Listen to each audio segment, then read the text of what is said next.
to lead. I thought I need more. How do I build that trust, psychological safety as a leader? Who I had become was hiding. Why women? Why now? And what's actually standing in their way? First of all, I would say Gisela-Bajer-Pink. Third Dan martial artist, inspirational speaker, author, podcaster, non-executive director. Given your entrepreneurial background, give me the context of that. Where did it begin? Where did you first see the first signs of, you know what, I'm going to be an entrepreneur? at 22, I had just finished uni. I was teaching at uni. I was teaching graphic design, assisted design.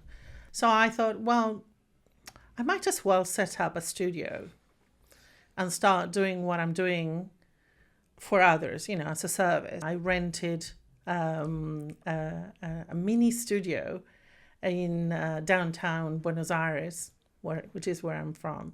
And I started knocking at doors, and I ended up knocking at all the oil companies, you know, Shell Oil, VP. I would just walk in and ask for a meeting. And because I was a cute young girl, they would say yes. You knocked on the door of Shell? Yeah. And they said yes? Yeah. What did you do to get them to say yes? I think that I was humble and authentic, and I had something else that nobody was doing. This is the days where PowerPoint got created, and there was no one that was doing PowerPoint presentations. What happened from there? You got Shell. What's step two? Well, step two was that I got Shell, I went to BP. And I ended up buying more computers, and I had 5 employees that were training with me.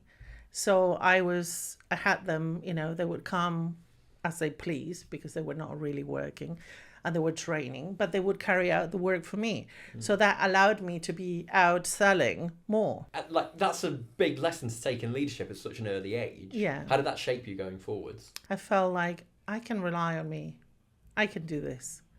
But then, you know, this is me being a young woman in a macho culture, led in a world led by men. And I thought I need more. And that's when I decided to do my MBA. There's something that you've said before that really struck a chord with me, is that you had to almost build this Iron Lady persona, you know, just to survive almost. And, you know, you employed people, built teams and held it all together, but while still carrying a lot of the burden yourself. So I suppose, what does leadership look like when you've got so much on your shoulders? One of the people I was coaching, he had a startup that was failing. I did a report for him at the time. And he said, well, if you're so clever, you can come and fix it yourself. And I did. And I took on, you know, 50% of a failing company. So inside that, I had to learn a new set of skills. It required that I grew up inside a role that was not allowing for the feminine, was not allowing for a gentle approach at the time. We won Best IT and Telecoms Company in the Midlands in 2023. I mean, that was amazing. But something had to give along the way, and I realized that who I had become was hiding the woman. Yeah, what was going on for me was not visible to the outer world.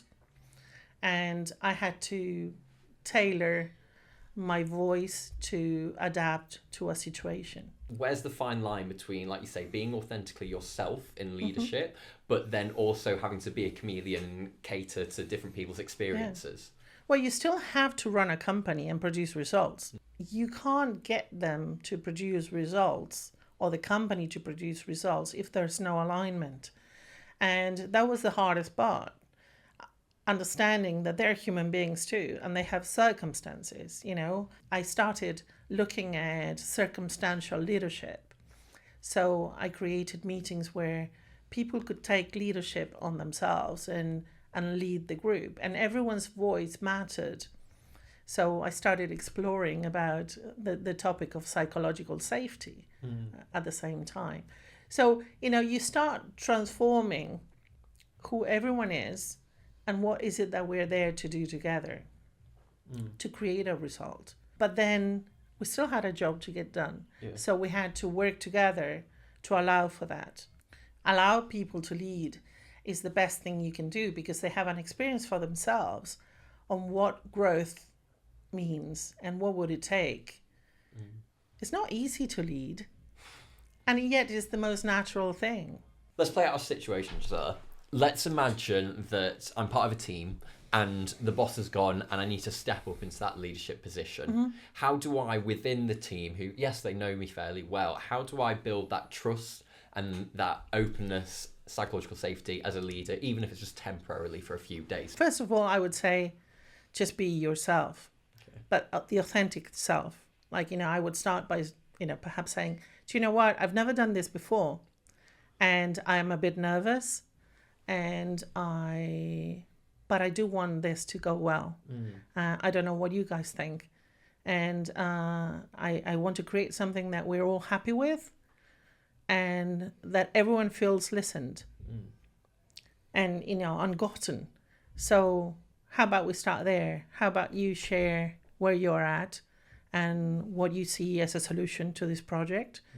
And then we start building on that. Imagine if Thomas Edison was criticized for having 5,000 light bulbs that didn't work. You're such a loser.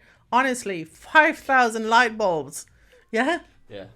Where would we be today? Yeah? In the dark. Yeah, in the dark. Yeah? How is this the milestone that we needed, or the stepping stone that we needed in order for us to have a breakthrough, or in order for us to go in the right direction? And speaking of those breakthroughs and going in the right direction, you believe that women have the capability to be able to fix a lot of problems within society and indeed within the wider world. Make the case. Why women? Why now? And what's actually standing in their way? Why not? So I don't understand, and I'm sorry, I just keep looking into this. I don't understand when the division got created, like men are better, smarter, stronger, more valuable members of society, and women are less. I have no idea when that got created. The conversation here is what makes us human. And I think that the qualities that women have that are nurturing and caring and listening and understanding are not to be discarded just because we're not bossy enough. But I do, if you look around in the world right now, you would understand how different it would be if we had a strong female in the world, a caring female. I don't know, paint me a picture. What would the world look like? Well, there wouldn't be war, because we don't believe in war. We believe in conversations. It could be heated conversations, but we believe in conversation. We believe in communication and negotiating. Yeah, we believe in caring, in nurturing. So there would be less people lacking. Yeah, and we are used to producing results. Yeah, because there is no plan B. Look at all the different businesses that we run at the same time. It's not just running the company, it's running the household, running the children, running education. Gisela, we have a closing tradition on this podcast, which is where the guest, regardless of who they are, answers this one question. And that is, what is one message that you've never sent, but you wish everyone would receive? If you remove all the circumstances, all the entertainment distractions that you have right now, what does really matter to you? We live in a very uncertain world, and some people find that very disturbing. I mean, it doesn't take much to get upset whilst watching the news or predict what AI will do or not do with society, work, security, etc., etc. So I think that we need to focus on our inner peace and what really matters, what's really important. What is it that you want for yourself and your life that really is non-negotiable? Gisela, thank you so much for your time. I really love the way that you've made me view leadership through a slightly different lens. So it's been a fantastic conversation. Thanks so much for coming on Podfast. Thanks, David. I really appreciate our talks.